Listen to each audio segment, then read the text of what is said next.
ქარებზე და ოჯახური ძალადობის წინააღმდეგ კამპანიის პარკლებში ამჯერად უკვე ტრენინგები იწყება. მომდევნო 6 თვის განმავლობაში იუსტიციის სასწავლო ცენტრის უფასო გადამზადების კურსები ჩატარდება. კამპანიის მიზანია, რომ მოსახლეობას რაც შეიძლება მეტი ინფორმაცია მიაწოდონ იმ სიახლეებზე, რომლებსაც ძალადობის წინააღმდეგ მომზადებული ახალი კანონპროექტი ითვალისწინებს.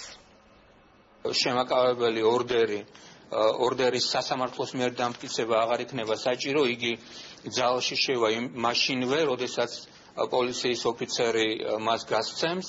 სლოგანით იმოქმედე იუსტიციის სამინისტრო ქალთა მიმართ და ოჯახში ძალადობის წინააღმდეგ სოციალურ კამპანიას აწარმოებს. სოციალური კამპანიის მიზანია მოქალაქეების ინფორმირება და ძალადობის წინააღმდეგ საზოგადოების გააქტიურება. კამპანიის ფარგლებში დღეიდან უფასო ტრენინგები დაიწყო.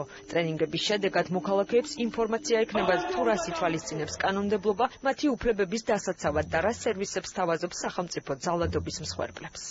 კოდექსში შედის რამოდენიმე ძალიან სერიოზული ცვლილება, მათ შორის რამდენიმე ახალი დანაშაული, როგორიც არის ადევნება, როგორიც არის იძულებითი სტერილიზაცია, როგორიც არის ქალის სასქესო ორგანოების დამახინჯება. სპეციალურად მომზადებული პროგრამით ტრენინგის მონაწილეები მიიღებენ ზოგად ინფორმაციას, თუ რა არის ძალადობა და როგორ შეიძლება ის ვლინდებოდეს. ასევე გაეცნობიან ძალადობის აღსაკვეთად და მსხვერპლსა დასაცავად არსებულ მექანიზმებს. მონაწილეებს მიეწოდებათ ინფორმაცია იმაზე, თუ რა არის ოჯახში ძალადობა, გამოვლენის რა ფორმები აქვს, რა მახასიათებლები აქვს, რა გავლენას ახდენს ის არა მხოლოდ პირდაპირ, არამედ არაპირდაპირ მსხვერპლზე.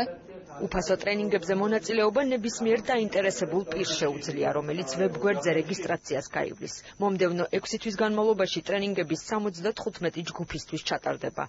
ჯგუფებში მონაწილედ კი პირველი 20 დარეგისტრირებული პირი შეირჩევა. ცნობილი არის, რომ კანონში შევიდა ცვლილება, ეს ცვლილებაც ჩვენმა მოსახლეობამ უნდა იცოდეს ასეთ ისე თეორიის დონეზე და შესაბამისად იმედია ეს ცვლილება აღმოფხრის იმ ცუდ რეალობას, რაც დღესდღეობით საქართველოში არსებობს. ოჯახური ძალადობის თემაზე ტრენინგები თბილისის იუსტიციის სასწავლო ცენტრში და რეგიონების იუსტიციის სახლებში ჩატარდება.